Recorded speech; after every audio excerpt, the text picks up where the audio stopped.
Everybody. We'll get started in just 1 or 2 minutes. I think there are a few people just getting seated.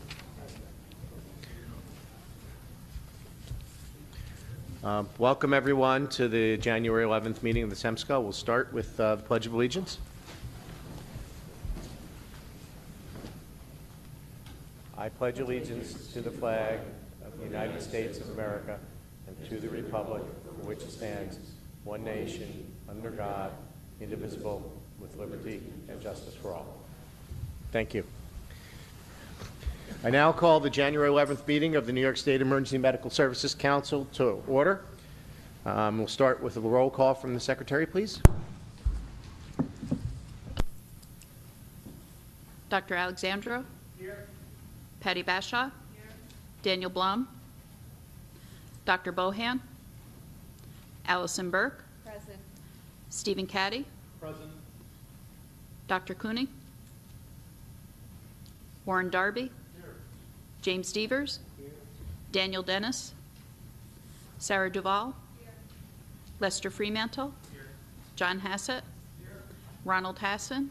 Here. Stephen Kroll? Present. Dr. Langsam? Nancy Benedetto, alternate. I'll speak for her moving forward. William Little? Here. Kim Lippis? Here. John Melanchak? Michael Mastriani? Cheryl Mayer? James McGuire? Don Faeth, alternate. Michael Murphy? Here. Thomas Pasquarelli? Here. Mark Filippi? Here. Michael Reed? Here. Raymond Sarowick? Here. Roll call complete. Thank you. I'd like to welcome a new member today who's with us for her first meeting. Allison Burke from the Greater New York Hospital Association is here for her first meeting. Greater New York and Allison were a great help to Lee and the Bureau when we were going through TransCare. I know that Greater New York has got very much an interest in working with us on EMS. So welcome to Allison, who has a long history of regulatory expertise and policy work in New York State.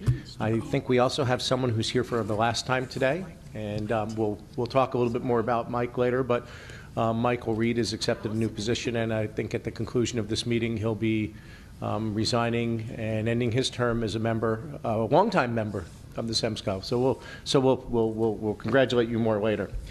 So can we have a motion to accept the minutes of the September 14th, 2016 meeting?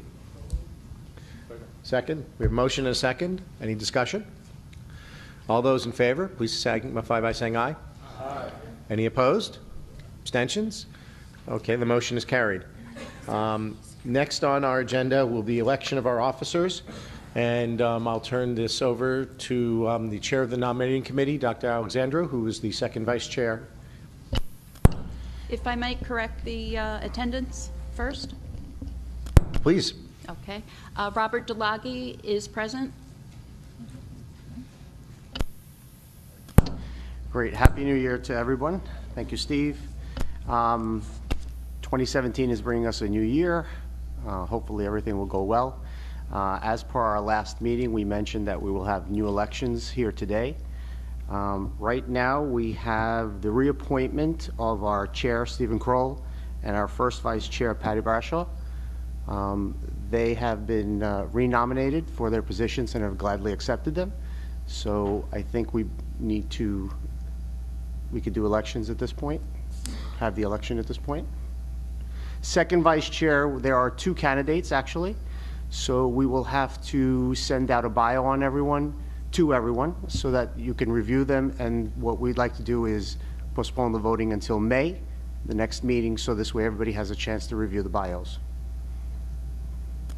So Donna has, Donna has reviewed Robert's rules, and we can defer the vote on the second vice chair to the next meeting if we announce that the election will be concluded at a specific date and time. So our next meeting is May 9th, and so on May 9th at approximately 12:45 p.m., We will have an election for the second vice chair. The nominating committee has advanced 2 candidates who are interested, both here today. Steve and Katie and Mark Philippi are both interested in serving as vice chair. I think it's exciting that we have 2 people both interested in taking on the responsibility of leadership.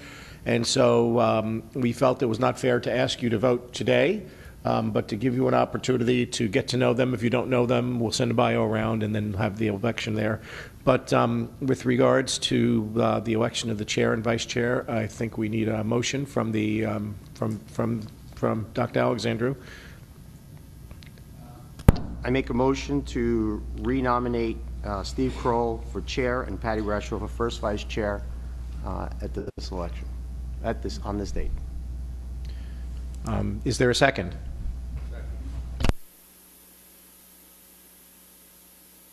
I believe I need to call and see for any additional nominations from the floor. And I believe I have to ask again, are there any additional nominations from the floor? And then one more time, are there any additional nominations from the floor? Okay. Being no additional nominations, the nominations are closed, and we have a seconded motion for chair and vice chair. And so all those in favor, please say aye. Aye. All those opposed? Any abstentions? Okay, the motion carries. Thank you for your service as the chair of the nominating committee, and congratulations, Patty, on your election as first vice chair. Thank you. Correct. Congratulations to both. Sorry. Okay, the secretary does not have any correspondence for today's meeting, so we'll move to the chair's report. First, I want to express my gratitude to the body in allowing me the opportunity to serve as chair for a second year. I'm grateful for the confidence that you place in the officers, and I will certainly do my best to fulfill the responsibilities of the role. So I've got 2 things to report on today, and they'll both give us a little bit of time for discussion.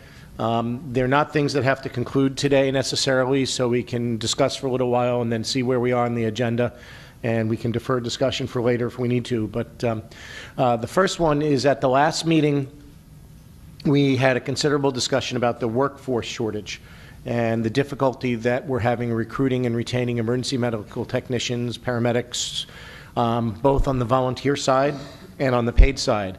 And we heard some anecdotes of paid agencies that are unable to fill their shifts and are actually counting on volunteers to supplement as well as the other way. And so while there are certainly 2 different types of operations, our workforce shortage is pretty significant. So we had talked about whether or not we could collect some data and information on this. And we put together a survey that I'm going to pass. I will start sending the copies around. And this is a draft of a survey. And while it's coming around, and there should be enough for pretty much everybody in the room once it gets past the table, just send it on to the folks that are sitting on the sidelines and behind us, that we would like to put out. And it is this is a draft. So it's out for everybody here to tear it apart, tell us what's good about it, tell us what's bad about it, give us your ideas. It doesn't have to be today. You can get back to us in the next couple days. The Bureau's been helpful in putting this together. A couple of you have been helpful in putting this together. And the idea here is if we can accumulate some data on what struggles people are having in recruitment and retention of personnel and the effect it's having. What we'd like to do is collect this data by survey tool online like SurveyMonkey. And it is something where a link could be sent out to the community, and each agency would reply, and it's depending on how it ends up to 10 to 15 or so questions online, and that would be something that the agency head or whoever's designated can click on it and fill it out pretty quickly. And what we would like to do is have the regional program agencies help us with the distribution of the survey and the promotion of the survey. And your quote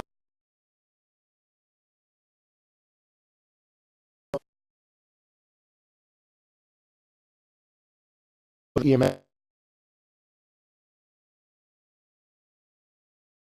Then get the trade groups to help us out by promoting this with the memberships. So the FASNYs and the NICEVARAs and the and Onion. And really, this will be what we make of it. If we get a really high response rate of EMS agencies responding to the survey, and we can crunch that data, we can put out a report that says we got good response of EMS agencies that have responded to the report, and this is the trends that we see in staffing. If people don't fill it out, then it won't be as valuable. Now, when we ask the program agencies to help us to get this out, the thing we can offer is in the survey, everyone will identify what region you're from. So if we've got data on a statewide basis, we also have data on a regional basis. And a region can take a look and say, well, let's look at the data just from my region. And so I can see what the workforce status is in my region of the state or in my program agency area. So, and we're also asking about the data as to whether or not you're a volunteer agency or a paid agency. Therefore, you could also, the paid agencies can look at the data from the paid agency side, for example. So we've passed it around, and we would love people's input and feedback. And certainly, if people have input and feedback now, I'd love to hear it. If you want to take time to look at it, we could return to it sort of towards the end of the meeting, if people, or even after the meeting, and chat about it. But it's supposed to be designed to not take up a lot of somebody's time, information that people have readily available. There's some subjective questions in here. For example, where do you think you're going to be in 5 years? So someone's going to have to assess where they're going to be in 5 years. But one of the reasons we asked that is in 2016, 20-plus agencies sort of closed. So are there people that think they're going to be around in 5 years? Things like how many hours of overtime did you use in 2016? Hopefully your human resources system at a paid agency can tell you that. And also it asks people to tell us what their current staffing is and what their optimum staffing would be. And that's a subjective question. So to give you an example, if it's a volunteer agency and you have 10 EMTs and you're having a really hard time covering all your calls, what would it take for you to be comfortable and to be able to cover all your calls? Well, if you think it's 20, it's 20. So that's subjective. It's not a scientifically determined number. There's no formula, but it's about what an agency thinks is would be their ultimate complement. We try and slice it by call volume, so we can look at small versus large. We're going to ask people if they feel like their responses are delayed, if they're seeing an increase or decrease in their personnel. So rather than go through it line by line and describe it, please, everybody take a look at it. Be glad if there's any feedback during this portion of the meeting to mention it or to talk about it more later. And our hope would be to have this out during the springtime. If we get good results, perhaps by summertime we'll have some information. This might be a nice thing when we get to vital signs in the fall if we've actually completed this to be able to talk about. So any thoughts, questions, comments? All right, cool. So please take a look. The second thing that I'd like to do, and I'm going to again pass around stacks of paper, again, please get it around and then get it out to everyone else here. And we have both these presentations electronically if anyone doesn't get a copy. And I think this presentation will be, is going to be loaded up by and webcast for people to see, is over the last several months we've had 7 or so conference calls that have been open conference calls for the entire EMS community to get together with us and talk about specific topics in EMS. Today I'm going to present a summary report of those conference calls. Excuse me. And so it's in the form of some PowerPoint slides. This is simply a summary of the proceedings. This is not a policy document. This is not a series of recommendations. There are things in here that you may agree with, and there are things in here you may disagree with. This is unedited from the standpoint that some of the ideas that people brought up may have been ideas some we may not like necessarily. But the idea here is to get what we discussed in these, you're looking at, excuse me, I'm sorry, Donna?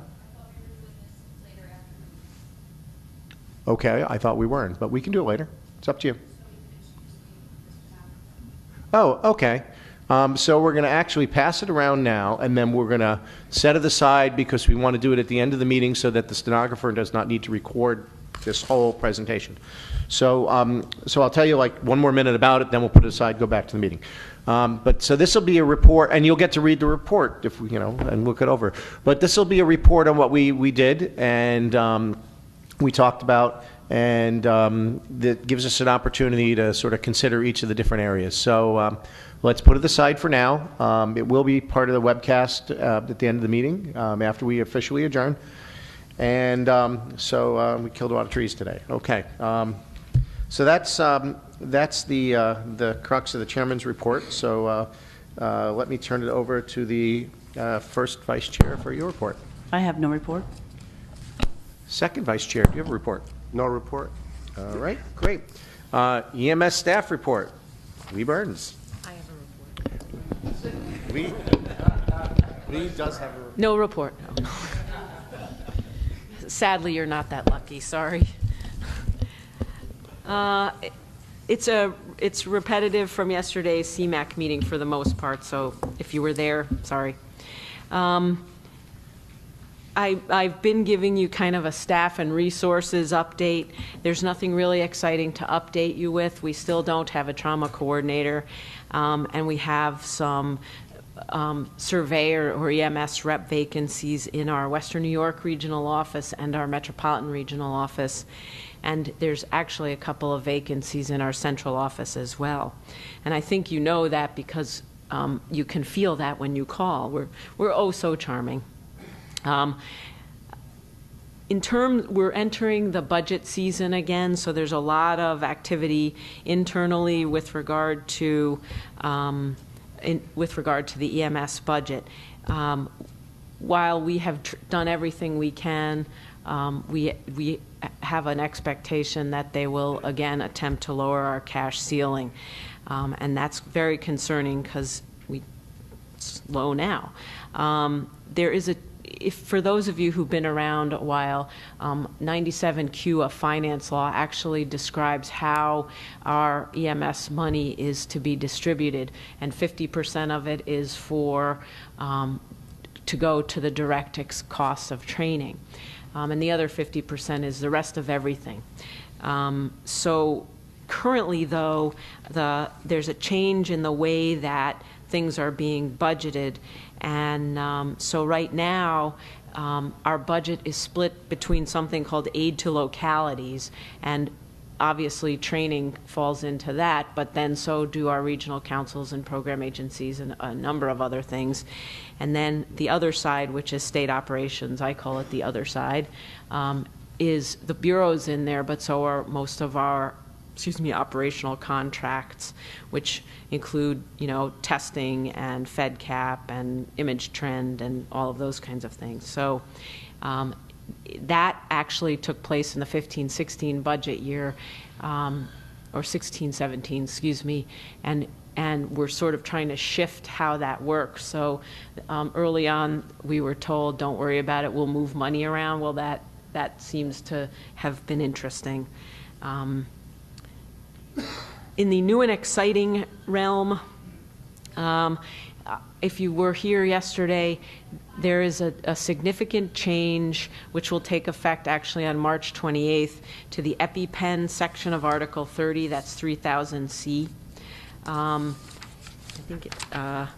And basically, and if you want, what I did, and I should have sent this to you wherever you are, Les, because what I did is I cut and paste and because I can't read with all the strike-throughs, I made an unstrike-through version, which I can send to you all electronically should they ever give us the programs that it's written in.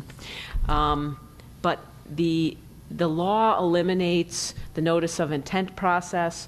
The law eliminates or it expands what is an eligible person or entity. It is very specific to an EpiPen auto-injector, not EpiPen, an epinephrine auto-injector. It is not check and inject. It also gets rid of the healthcare collaborative agreement thing, and it define something called a healthcare practitioner, which is someone who, under state education law, can prescribe, and it enables the prescriber to prescribe to a non-patient specific device. So it's, from a tracking perspective for our regional program agencies who've done an incredibly good job over the years of, notice of intents and keeping records and all that kind of stuff, it's better.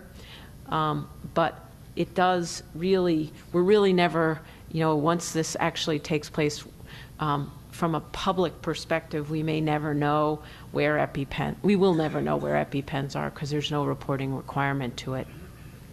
What I said to the CMAC yesterday, and I kind of hope you'll take this back to your regional councils and REMACs also, is that an EMS agency, while they are allowed in this law to do this, we really would like them to be one with their REMAC, that their medical director and REMAC are on board with them having EpiPens.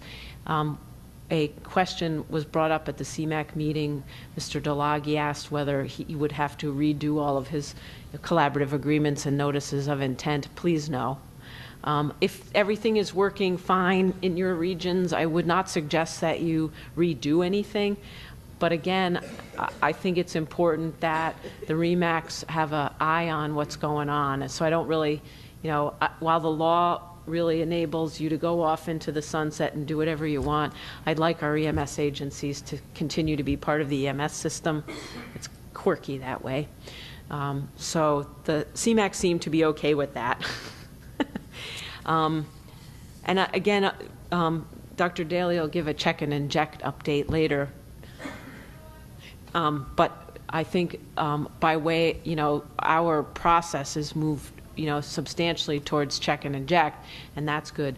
But 3000C is not check and inject. So check and inject will not be a public program. It's for EMS community only. The other part to that, which will certainly affect EMS locally, is that the OCFS, the Office of Children and Family Services, has there's a new section in their law which enables child care organizations to also participate in this, and they're in the process of working with SUNY to do an education program. So there's in the section of law under 3000C sub 2, letter C, an eligible person or entity has to successfully complete a training course in the use of epinephrine auto-injector devices conducted by a nationally recognized organization. And thanks to Beth yesterday, the Red Cross actually has it's a two-pager on training EpiPen auto-injectors. Or the education program has to be approved by the Commissioner of Health. So we're working with SUNY right now on their program for OCFS. We also, as you may or may not recall, when this happened in 2000, the department put up on its website a training outline with FAQs for children's camps. We're in the process of updating that so that it can go back up on the website, and that, if you teach to those objectives, your training program is approved by the commissioner. So the policy statement will be updated. There will no longer be NOIs. They'll come down, and we'll provide the outline as a part of the policy statement. In the Part 800 of your visions section, as you may know, or you should recall, in July, the 805 regarding controlled substances for advanced life support agencies became effective. We've been working with agencies all across the state to get them up and running with controlled substances licenses. Right now, as I sent all of you on the listserv, the letter we sent out to the services. 66 letters were sent out. We're down to 54 remaining agencies. Actually, as of today, 53. As of the 1st of February, we'll in advance of that, we're going to reach out to the agencies and the REMACs to advise them that these agencies have not complied, and it's our expectation that the RE/MAX will remove their authority to participate in the ALS system regionally. So far, of those 66, 5 of us advised us that they're going to move towards the advanced EMT level, and 4 to basic EMT. And I have purposefully stayed away from the term downgraded, because honestly, I don't think of it as downgrading. I think of it as right sizing. When an agency makes that decision, it's not necessarily because they just are mad at the state, although they could be, and we're not going to do ALS anymore, meh. But I think it's more that they have looked at their operational capacity and found that it's more appropriate for them to provide a level of care at AEMT. And the AEMT level is a good level of care for pre-hospital providers. And our BLS system is very strong, and adding basic EMT services into our BLS system or our response system also strengthens it.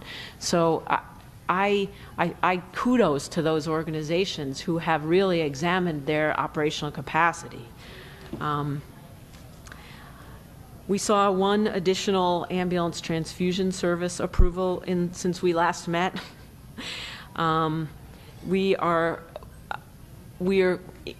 working with a couple of the agencies who've had successful education programs, and they have graciously allowed us to share their programs with the agencies, because the big issue seems to be that the education are not meeting what the blood and tissue folks would like them to see. So we have a couple of really good education programs that I'm sharing.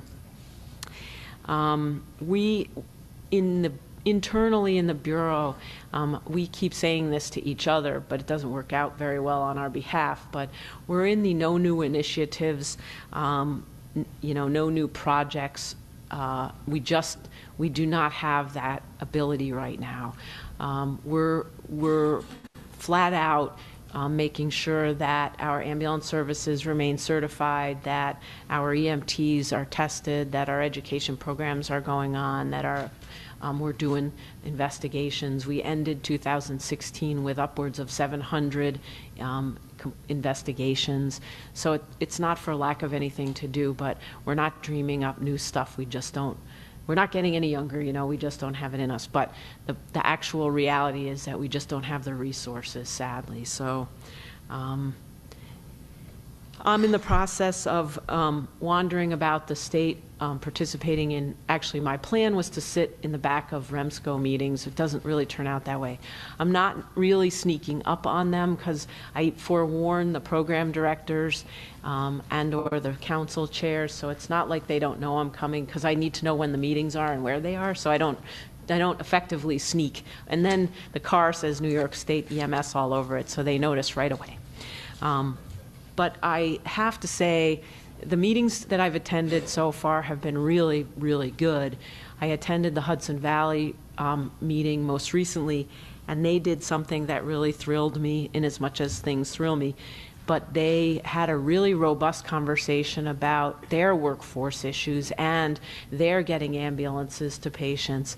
And so they are in the process of putting together, I can't remember what exactly they called it, but like a strike force. That's not what they called it. Yeah. He's the council chair. That's it, a task force, which I was really happy to hear, and it's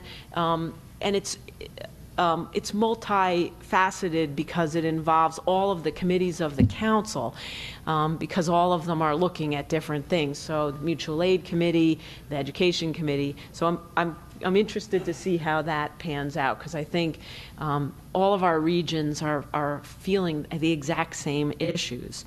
So my next trip, and I say weather dependent, going down to Olean. It snows there in July, so, and also probably Finger Lakes, once I figure out, what's happening in your direction, Donna. But it's been really good. I had the honor of presenting a really uplifting presentation at the SUNY Cobleskill EMS Symposium on watching what to do when your ambulance can't do it anymore. And I was the uplifting closing session. I did tell them they would be uplifted. They were not uplifted. But I think it sparked some really good conversation.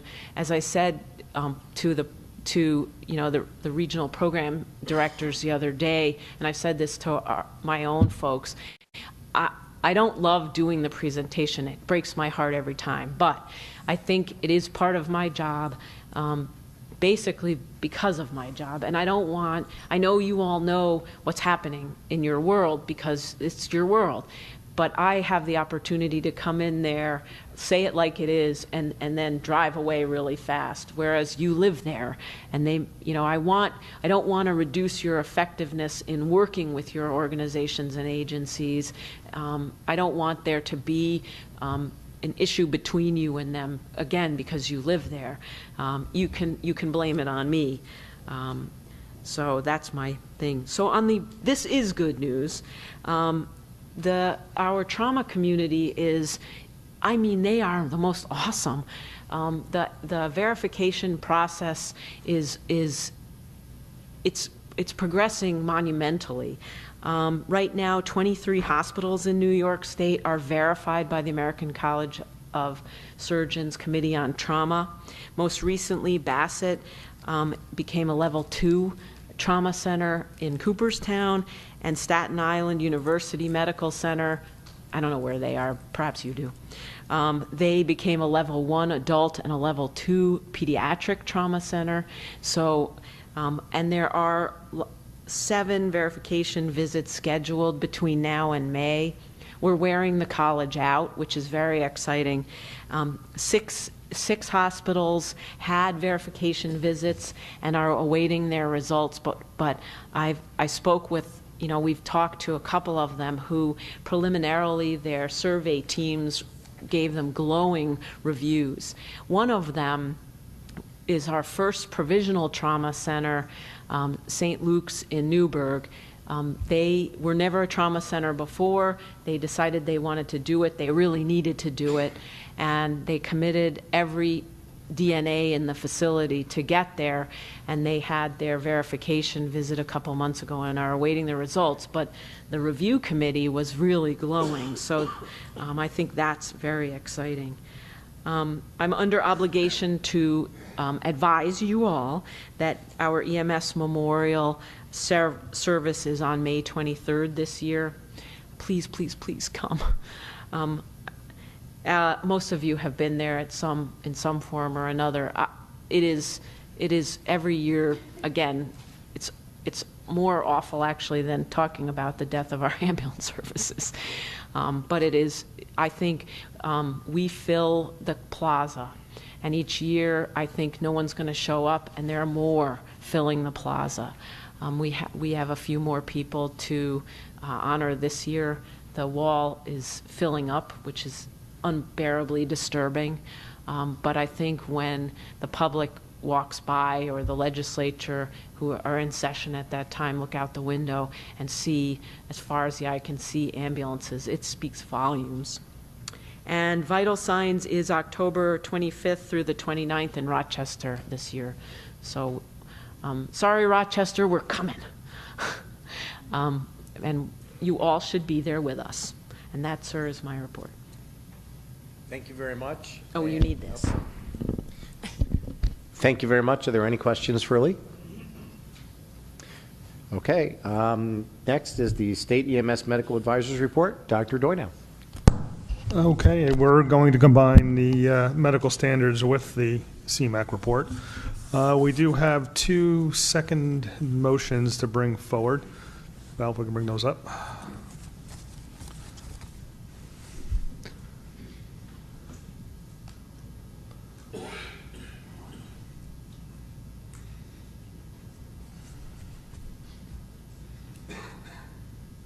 Okay.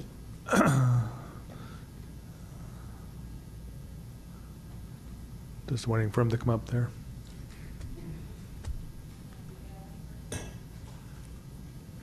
Sure, do you want to do the The first one actually is the New York City ALS protocols, if that one can be brought up. There we go. Motion to approve the New York City ALS protocols. And there were just a few changes. Glucose levels for treatment consistent with the standard for the state. Intranasal glucagon and the use of CPAP in patients with bariatric surgery. We didn't find that to be a problem. Are there any questions for Dr. Doynow? Okay, this comes forward as a seconded motion. It was passed by CMAC yesterday, and so this will be a roll call vote.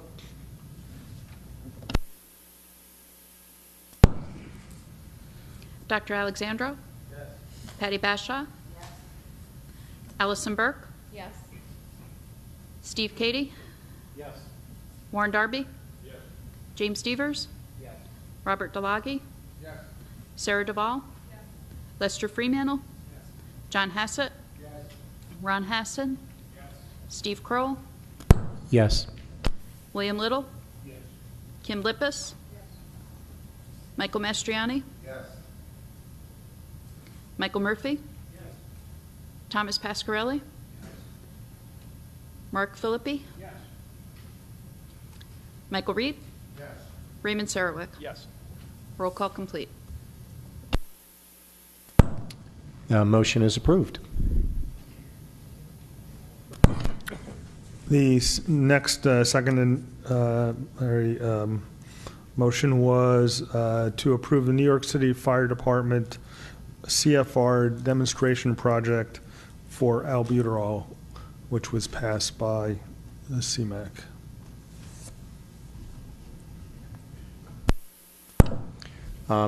This also comes forward as a seconded motion. Is there any discussion or questions? Oh, yes. I know in subcommittee there was, well, at least 35 minutes of discussion on this. There were some questions that were brought up.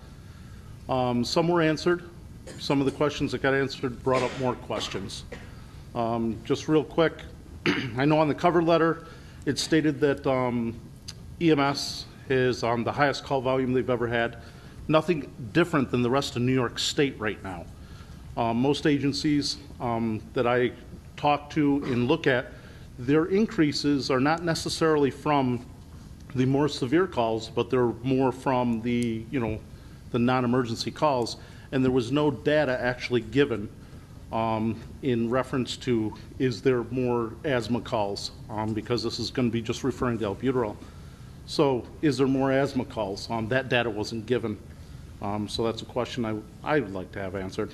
They talked about the 3 minutes and 47-second average wait time for an engine company waiting for an ambulance. But during the peak, it's 10 to 15 minutes. What's going to happen when there's an adverse reaction to the albuterol given? That CFR that receives 51 course hours is now got to deal with a patient that may have gotten more severely, the difficulty breathing is going to increase. That's a concern I have. We all know, CMAC, SEMSCO, we all know that services are getting more stressed every single day. And with that, right now the engine companies are responding to 800 calls out of the 4,000 plus calls EMS go to every day. So you're looking at 20% of the calls they're already going to. That's going to increase. Was there a study done on the effects of that increase? Right now, I believe, if I have my numbers correct, 30% of the time there's a third alarm fire, there's an engine company not available because they're out on another call. So you know that number's going to increase. It was talked about yesterday when that was brought up that the CAD system is going to determine whether the engine company is faster responding than the ambulance. So and one of the questions that brought up for me is, has the CAD system been looked at to use to pull an ambulance off a non-priority call to go to a more emergent call? Has that been done? It wasn't presented in the, in the document saying that it's been done and failed, or restructuring of EMS response has been done and then was not successful. A couple other things. Right now, The demo does not really have a deadline. The only cutoff is a statement that says, if at any time detriment is identified, then the project would immediately be discontinued. You think with 4,000 calls a day, they should be able to have some type of 6-month data, to make that determination whether this is going to be successful or not. I was wondering what the data timeline was. And last but not least, it was discussed about the IRB. IRB has been filed. It's going to take a few months for that IRB to get back. But I understand that it was filed also with the IRB to expedite the response. And also there was a document filed to request a variance, not even to have to file the IRB. Look at the motion, and the motion talks about after the IRB review. So if the IRB request to, the variance to not have an IRB comes back as yes, that means this motion, no changes will be made to the document. And where do you stand from there? The documents presented are going to be the ones that we're going to use. I suggest that it'd probably be better to visit this back in May when the IRB is back, some of the questions in the data are answered, and the document is presented with the IRB changes. Like it's been said by a famous lady in EMS, we need to get ambulances to the patients, not engine companies.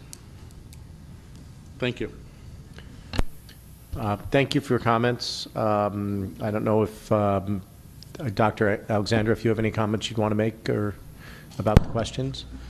Yeah, we have the Chief Medical Director here, Dr. Aseda, from the Fire Department in New York, who can address a lot of those questions.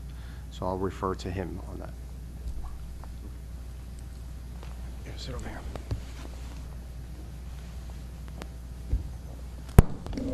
Good afternoon. Thank you very much for putting this on the agenda. I'm Glenn Aseda from the Chief Medical Director with the Fire Department, and thank you for those questions. I know that some of those came up yesterday as well.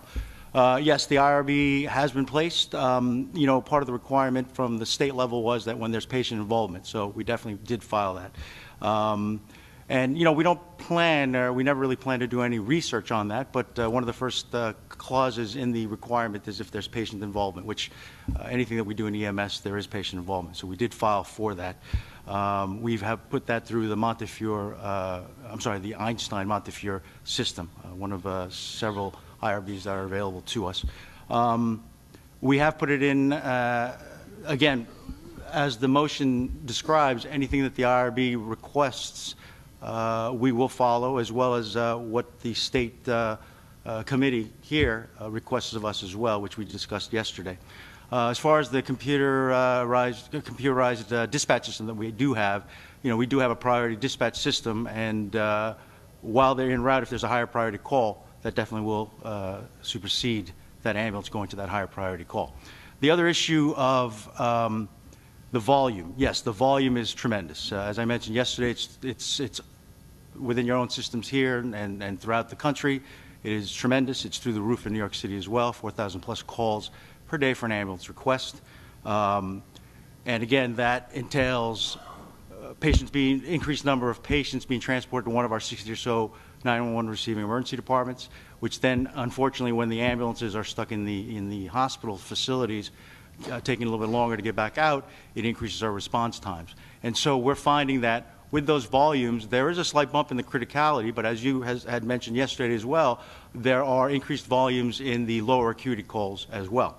But in addition to that, so in addition to the slight bump in the higher criticality of calls, those patients now that currently are being responded to when the engine company is on scene first, we would like to get them to be able to start providing additional medication. In this case, we initially were thinking epinephrine as well as aspirin and albuterol as a package, but we revised yesterday that actually CFRs are already able to administer epinephrine and the aspirin, which we didn't quite know at the time. So we've amended this to the albuterol. Our firefighters have done a great job. The CFRs have done a great job with, as I mentioned yesterday, CPR and AEDs for almost 2 decades now, increasing the ROSC rates in New York City, and with the state program allowing CFRs to provide intranasal naloxone. They have done a tremendous job with that as well. So we are very confident that our CFR firefighters, with the appropriate training, which we've tried to include as well, will be very successful. And so just in the general scheme of things, we know that when the engine company with the CFR provider is on scene waiting for that ambulance, and it's 50% of the time that the engine company arrives first, on average 3 minutes and 47 seconds, we feel that, and that's an average, so it could be a little bit longer as well, we feel that these added skills, and in particular what's on the table now is the albuterol, would benefit those patients. We have severe issues with increased asthma rates, particularly in the north part of Manhattan, the Harlem area, as well as the South Bronx. I mean, as well as bumps everywhere for that. So those are some of the issues that we'd like to try to address. Thanks for those answers. So with the increase, like in asthma and stuff, studies been done with that, and that were those submitted with the IRB to show, and has there been anything else done, or is this the first step to try to resolve this issue versus putting more crews on, or, you know, whatever? Yeah, you know, the mayor of New York City, with budgets and such, have allowed us to put more ambulances onto the streets, and that's been great. We have other initiatives with different response models as well. Ultimately, what happens is, you know, we add 20 ambulances, which is great, and again, trying to spread those through. Unfortunately, when they get to the hospitals, they also, you know, and not only the hospital's fault, but definitely EMS's side as well. You know, sometimes there's no incentive to kind of go back out there when it's cold and such, but whatever the reason, ambulances have prolonged turnaround times. And so even though we've added ambulances, they tend to stay in the hospital, because now they're in the queue. Instead of 5, there's 6 or 7 now. And we've tried to address that as well with redirection, where we will actually redirect ambulances from an emergency department based on a formula. We realize that not all hospitals are the same. So if, you know, initially it was 3 ambulances at an emergency department for greater than 20 minutes, then automatically that facility would go on to redirect based on the CAD computer system. But we realized that 3 just didn't make sense for all the different hospitals. Some were at capacity with 3. Others could go on until 6 or so were involved. So we've been trying to look at different things, and this is one of many things that we've been looking at. All right, thank you. Thank you. Thank you, Doctor. Do we have any other discussion or questions on this matter? Ron. All right. First of all, I'd like to applaud New York City for looking at trying to find a resolution to what they consider a public health issue, or perhaps even crisis in that case, and I have no issues with that. I guess my issues are more what's going to happen statewide if this becomes a successful demonstration project, which I have no doubt it will, because you can teach a monkey to do almost anything if you focus on that. And, you know, especially in their particular system, their CFRs are probably very well trained and run a lot of calls and are very good at what they do. But as we all know, the last time we had the public health crisis in New York City for asthma, we eventually allowed basic EMTs to administer nebulized albuterol. Once that became a successful demonstration project, the commissioner signed off on it, and we now allow EMTs with regional approval to give nebulized albuterol, but it is not across the board. My concern is we're going to now, if this becomes successful, once it's passed, any CFR, if regionally approved, would be able to give nebulized albuterol. So we have a fragmented system. We're going to have CFRs next to EMTs that can give nebulized albuterol, where the EMTs, for whatever reason, do not. And I think about our issues with the critical care level, and you know how we got to go towards these national standards. You know, we're not complying, but yet we have all these, if regionally approved, extra modalities that we're just fragmenting our system. So my concern is, one, the fragmented system. I applaud New York City for what they're trying to do to solve their issues. I have no problem with that.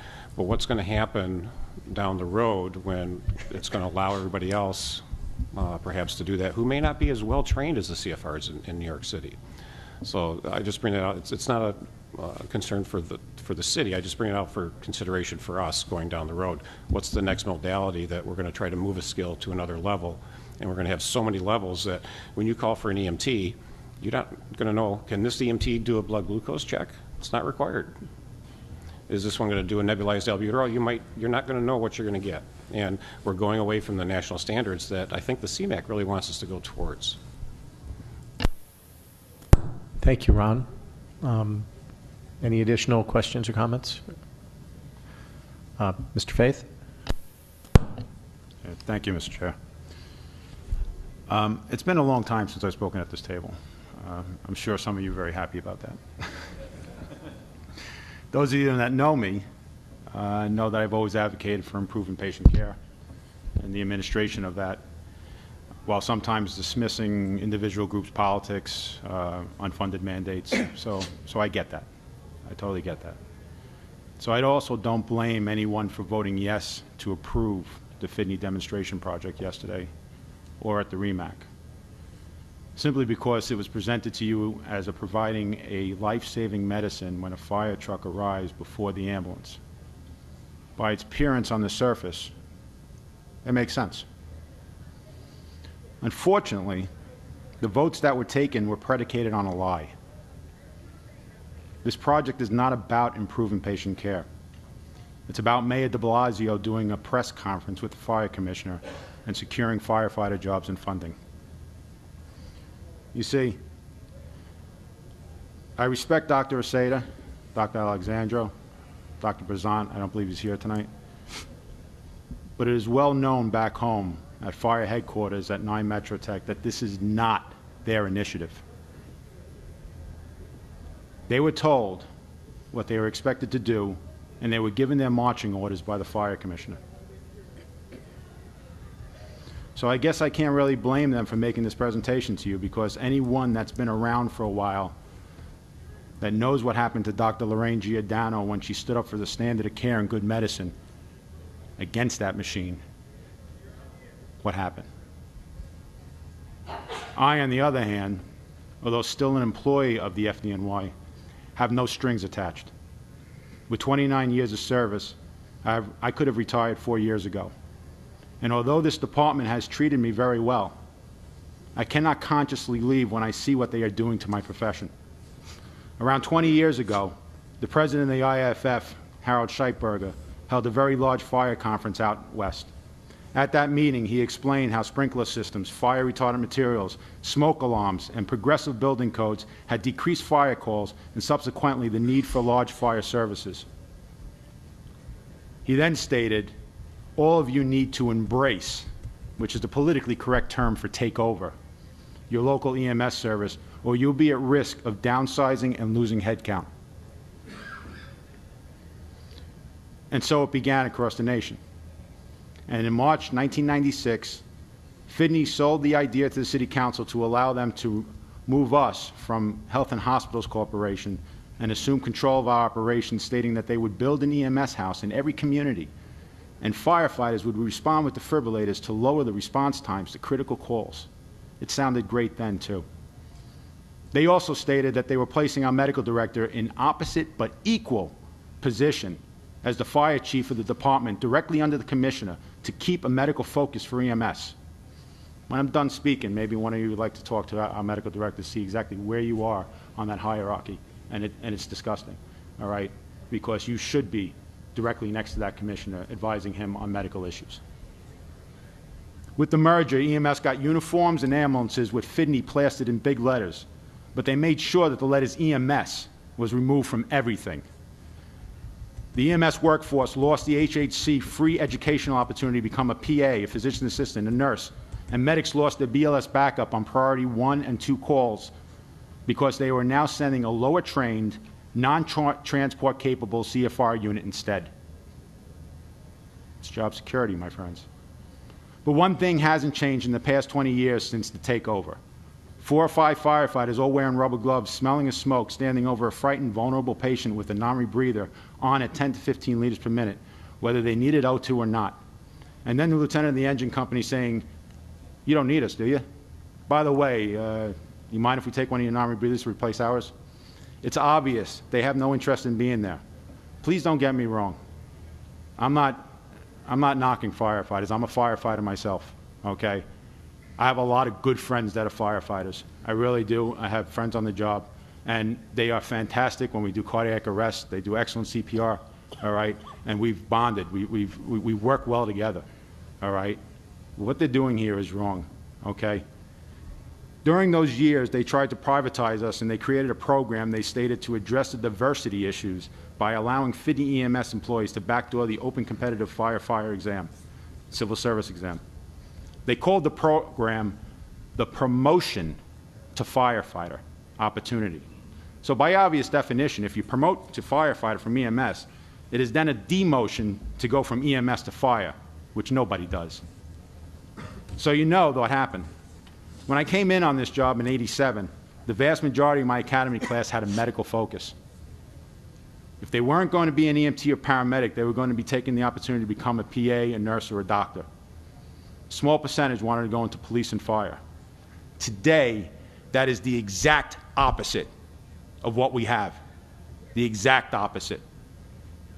These kids at the academy actually create T-shirts with that kid pissing on a CPR, an EMT patch. It's ridiculous. Today, the vast majority of EMTs in Finney have no desire to do medical care. How do you think that translates to the end user? But the program works well for the fire administration agenda because every time they promote from EMS, they seed their ranks with EMTs and paramedics. I don't think anyone is blind to what they are actually trying to achieve. But they ignore one very important factor. These kids have no desire to do medicine for EMS or fire.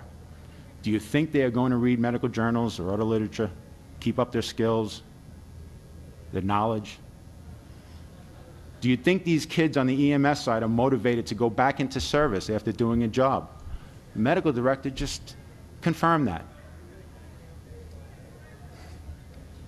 It's disgusting what the system has created and detrimental to the delivery of good patient care.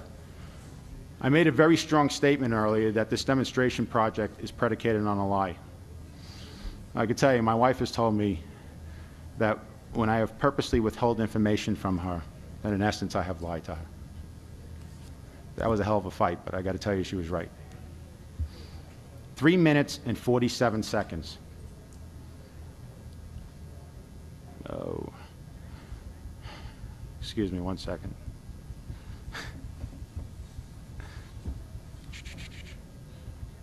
Damn computer. Did the Finney physicians tell you that the fire truck is dispatched before the ambulance? Sometimes by several minutes? Have they told you that they have done nothing to address units holding their signals in the ER? I'm sorry, that redirection policy, all that does is penalize the patient. It does nothing to move that unit out of that hospital. Nothing. And even though that hospital is not is able to actually accept those patients, we are telling the unit to go to a different hospital, a hospital where that patient doesn't have their medical records, where they don't feel comfortable. It's wrong. It's very wrong. I've explained this to the administration. They ignore it, okay? And it does nothing to move these kids who are not motivated to do this job out of those ERs. Have they told you that while they seek funding for firefighter demonstration project, their EMTs respond without glucometers, which is an excellent diagnostic tool, CPAP or thumpers for their safety while doing CPR in a moving ambulance? Believe me, they got the funding. They actually, marine boats are getting thumpers, but the ambulances, the people that actually do this job every single day, do CPR every single day in a very dangerous capacity, haven't received, okay? Medics are using antiquated Rosetta systems that delays their on-scene time, and instead of using Wi-Fi, which our monitors are quite capable of utilizing.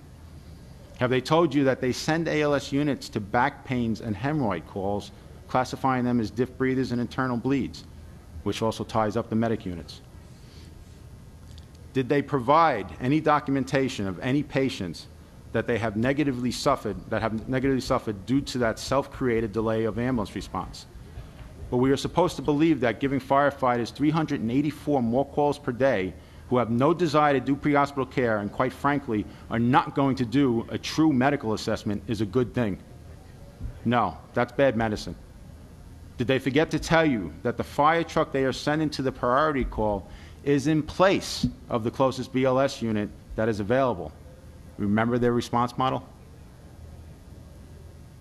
If the FIDNY wants their CFR firefighters to be able to do everything an EMT is entrusted to do, this is your opportunity to tell them there is a mechanism and training to achieve that level of care. You need to vote no on this misleading and inappropriate initiative. They want you to ignore the fact that when Ed Ronsky and this body approved the CFR program, they included the verbiage that it must not be used as a bridge to EMT certification or minimum staffing levels for an ambulance. There's a very good reason for that. And it's always difficult in this body to get the word must, as we all know. They also want you to ignore the mandate in statute that the CFRD program is not to exceed 51 hours of training.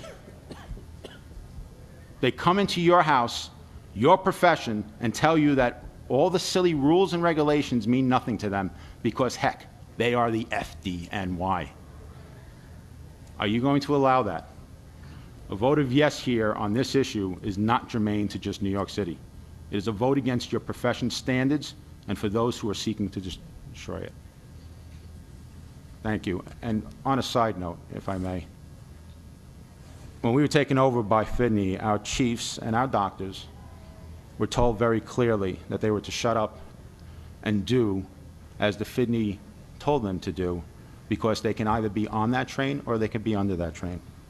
Speaking here today on the record against my own employer, I'm standing in front of that train. But it's in defense of my profession, the medical care providers, and the public that we serve. By myself, I will get run over. I know that. But if enough of you stand with me against this, I think we can derail that train. Thank you. Thank you, Mr. Faith. Doctor, do you want to respond? Yes. Okay. Thanks, Don, for those comments. I definitely respect your years with the service and the care that you provided. First, I'd like to say that I was not with the FDNY. I wasn't with H&H or HHC, now called H&H within the system. Back when the merger occurred, I joined the department in 1998. I was appointed to the chief medical director position about 3.5 years ago, actually coming up on 4 years now, by Commissioner Cassano at that time. And I clearly told him at that point that if he needed just the mouthpiece to yes everything, that I wasn't the person for that job. So, different administration, absolutely, but that confidence I still keep. And with our current commissioner and our executive staff, we definitely do let them know about the medicine. And quite honestly, the albuterol and initially in our proposal, the EpiPens as well as the aspirin, these are medications that are being done at home by the civilian population. And really, again, trying to do the right thing for the patient when there is potentially a 3-minute and 47-second delay in the transport unit. You're right, we'd love to have more units. It's unfortunately not such an easy task to get accomplished.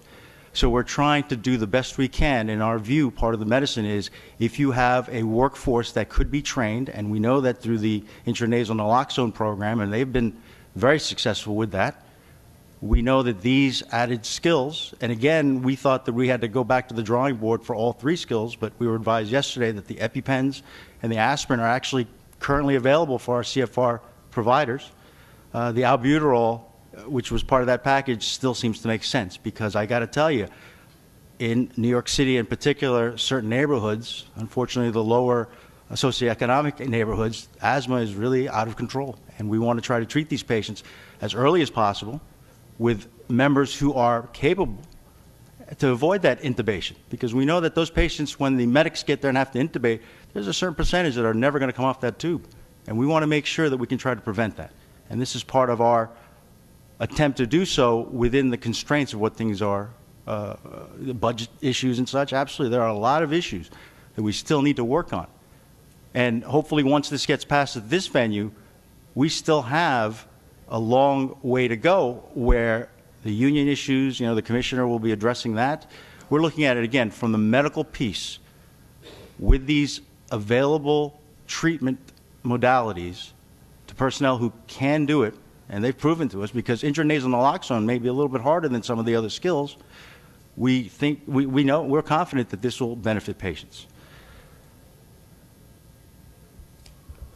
As far as the glucometry, yes, the state allows BLS EMTs to do that, but currently in our region, New York City SEMSCO REMAC does not allow us to do that. It's changing.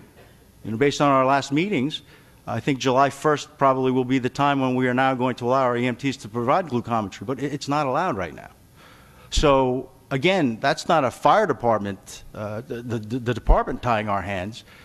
And I'm not saying that the region's tying our hands either, but again, the region likes to take a look at everything and decide what is best for the region. And at this point, they have decided that EMTs will be able to provide glucometry. So there are a lot of pieces. A lot of the issues that you brought up, unfortunately, I'm not purview to due to the operational issues. And you've mentioned that you brought it up to administration and operations as well. And I applaud you for doing that, and hope that you can continue to do that to make those changes necessary. But again, from the medical piece, again, as the chief medical director, I'm very confident that our CFRs will be able to do this successfully, and they'll be able to help patients. And the bottom line is that's our goal, at least for my medical piece.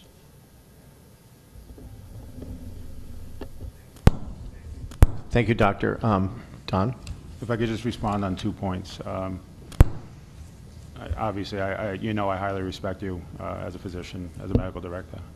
But the point on which you state that people are actually currently self-administering these medications at home, they can only do that after their physician has made a medical diagnosis, done full physical exams, and actually prescribed that medication to them. Okay?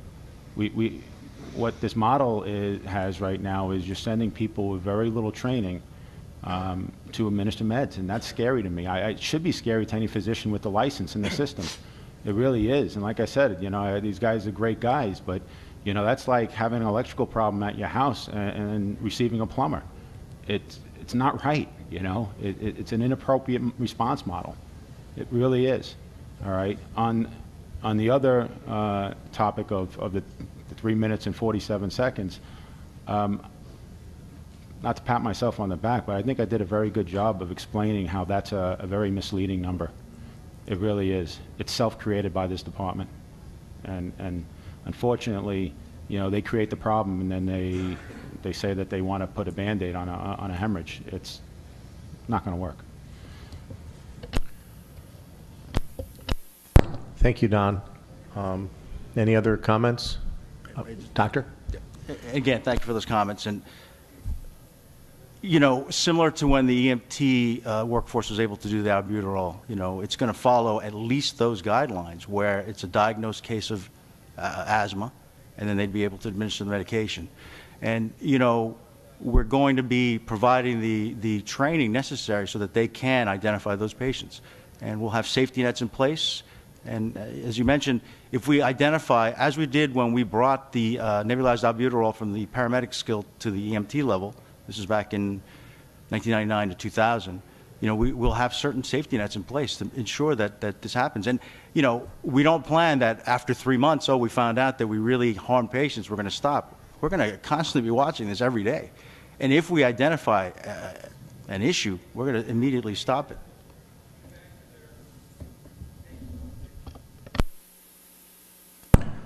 Thank you. Do we have any other discussion? Okay. We have a seconded motion in front of us, and okay, certainly, sir.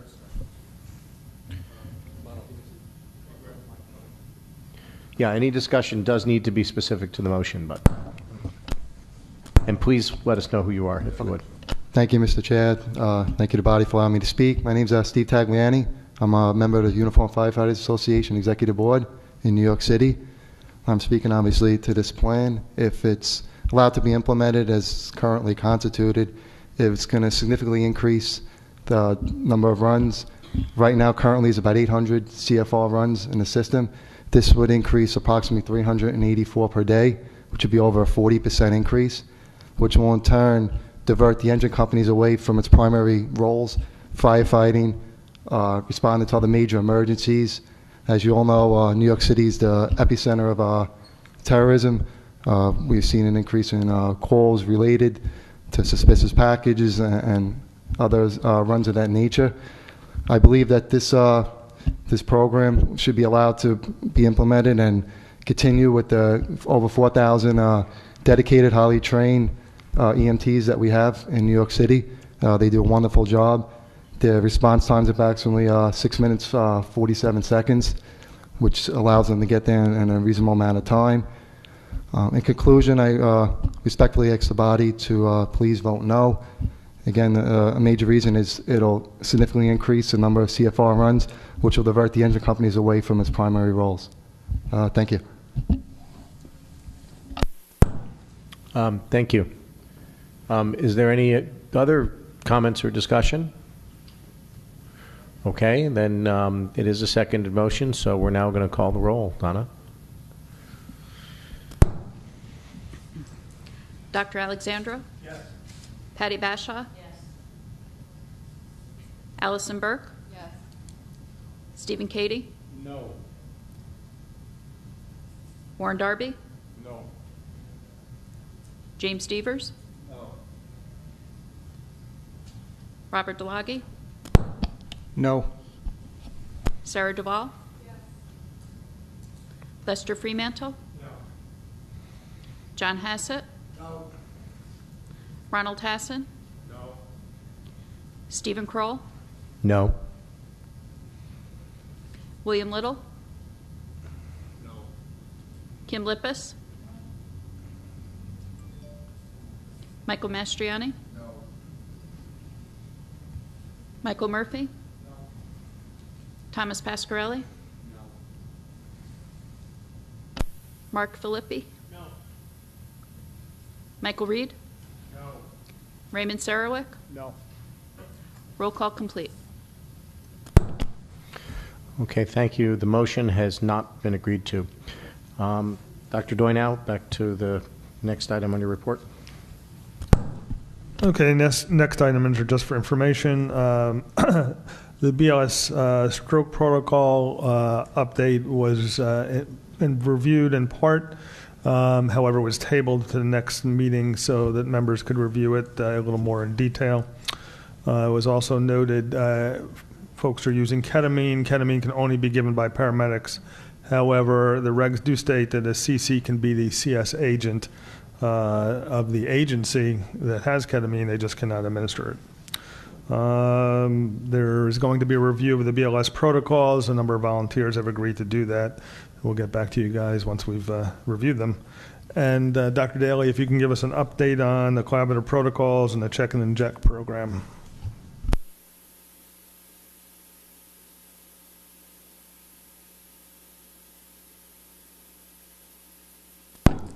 Sorry, Michael Daly, member of CMAC. Quick update on the collaborative protocols. We met yesterday, very successful meeting between a group of the collaborative physicians and the program agency representatives. We've come up with a tentative rollout schedule, which will probably end up going from the eastern section of the state right the way across to the west, based on the total amount of change from current practice across the state. Training materials have been made, including podcasts, simulation, as well as just some traditional narrated PowerPoints, and those will be distributed out to the program agencies for regional dissemination effective the 1st of February. We'll start to see people practicing under these new protocols, certainly in the eastern collaborative component, which is the 6 regions all the way to the eastern side of the state, north of the Bronx. We will start seeing that effective sometime in early March. So this is exciting that we are so close, and this has been an incredible body of people to work with. We have a couple of projects that are ongoing that will continue to support this collaboration. We're excited to see that moving forward. From that, just a brief update for everybody about check and inject. As you know, we're waiting for Commissioner's approval. Hopefully that will come soon. But in the meantime, we now have 580 agencies across the state that have agreed to participate and signed on with the Check and Inject program. We have trained 18,900 providers across the state in the use of Check and Inject materials, and there have been 61 successful utilizations with no patient harm. So overall, it's been one heck of an amazing ride, and the folks at the University of Rochester are to be complimented on the work that they have done to make this a success. But it's been spectacular. Questions? Thanks, Mike. That's the end of my report. Okay, thank you. We're now going to move to committee reports, and there's nothing to report from the executive committee that will not be discussed under any of the other reports today. I believe medical standards and protocols has been handled as part of the State EMS Advisors Report, and that brings us to Pierre. So before Mike gives his report, this will be Mike's last time with us as a member. He's beginning a new job working in the New York State Legislature tomorrow, if I'm correct. Yes, sir. And so he cannot serve here as well as work for the state legislature. Mike's put in I don't know how many years, because he was here when I got here, and I've been here a while. He's active as a paramedic, active in firefighting, active in FASNY, active in SEMSCO. Has been working for the greater good for a long time. So we congratulate you on your long time career. We wish you the best in your next one. So we have an opening for the peer committee chair after today's meeting. Please, if anybody's interested in being chair of the peer committee, you can talk to Mike about what that entails. Please talk to Donna, who will be looking at the candidates for that. And I think now Mike can report on what the peer committee is going to be doing over the next, will be doing in his absence. And we'll hopefully be able to make an appointment in the interim before the next meeting, because the work of the peer committee is the busiest over the next month or two. And so we'll have to find someone to come on board pretty quickly. So Mike, first, thank you. Okay. Thank you, Mr. Chairman, and thank you for those kind words. I was at the point where I'm going to be terming out anyway, so it's probably an opportune time to make some changes, but I've enjoyed working with the SEMSCO for these last 8 years as a delegate representing the volunteer firefighters and representing the EMS community and the people of New York State, and I know that I leave you in good hands, and wish all of you a lot of success in all of your endeavors. I'm sure I will continue to be working with many of you as time moves forward. As far as peer goes, we did meet yesterday. What we'd like to remind everyone is the May 1st deadline for submissions still stands. There is an inappropriate notation on the PDF on the application that states that it's June 1st. That's in the process of being fixed, but please start working diligently to get your applications in. We know that there are amazing things happening at the local level with your providers that need to be recognized, that should be recognized, and we just ask that you start to get that information together and get it submitted in. The May 1st deadline will also hopefully spur our regions on to making sure that they have recognized the good actions being done in their communities well before EMS week, so that they can be recognized locally as well. To the applications, we ask that please, when the applications are coming in, that they be reviewed for completeness and correctness. Things like demographic information, missing signatures, missing EMT numbers, and so on and so forth, only slows down the process, is extremely frustrating to Lee and the council staff and the DOH staff that work with our committee. So please pay attention to what needs to be filled in, dot those I's, cross those T's, and get your applications in as early as possible. Thank you, Mike. If I could add two things about the awards. First, I've served on the peer committee for a bunch of years. That's actually my first committee I was on.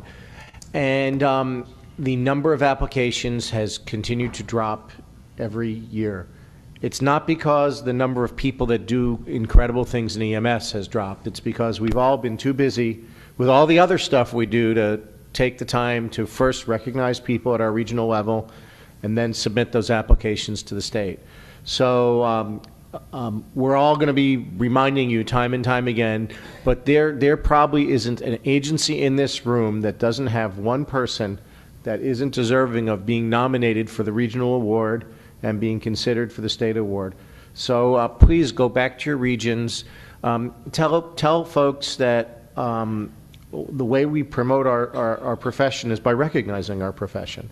And so please take the time. This is not too small for the largest EMS agency in the state, and it's not too big for the smallest EMS agency in the state. And the other thing, Mike mentioned about the completeness of the applications. We do get applications that are stories about very good people that are extraordinarily well written, and we get applications about extraordinary people that are very poorly written. There's no reason why people in a region can't help other people in a region. There's nothing on that application that says, the person that signs it has to write it. But, if someone wants to nominate somebody for the award and they're not perhaps the most articulate at putting it into words, each one of us in our region probably has a grant writer that's the one we turn to when they want to write the grants, right, to get a grant. The people that the words flow. Help out back home the folks to write the applications. Make the peer committees work hard. Make them have to debate that there are 5 people for each award that are so darn qualified that they have to pick between them. I think that would be something they would enjoy as opposed to getting 1 or 2. So that's my version of the advertisement. I'm sure that others will be asking you over the next couple months as well. So thank you, and again, thank you, Michael. Thank you, sir. Okay. Next, education and training. Is there a report from Mr. Delagi, who is, I think this is your first meeting as the official new chair, so welcome back. Thank you very much. So our education committee met yesterday. We have no seconded motions to bring forward. The secretary has the attendance. We had our staff report delivered by Gene Taylor from the Bureau's Education Unit yesterday, and there were a couple of items of interest that we wanted to pass along. We are working with the Bureau in looking at the instructor level exams for CIC and CLI as we transition as a state from what used to be the process, getting an 85 or better on your certification exam, to the new NAMSE process. And I want to be very clear, and especially for the record, to be very clear that there is a lot of positive focus on the process. There is a lot of positive focus on the issue of transitioning from instructor to educator with this newfound methodology. And we look forward to enhancing that process as we go forward. Preliminary data reveals that the CLIs tend to do a little bit better than the CICs on this, and that is a matter of test questions and test writing and study materials.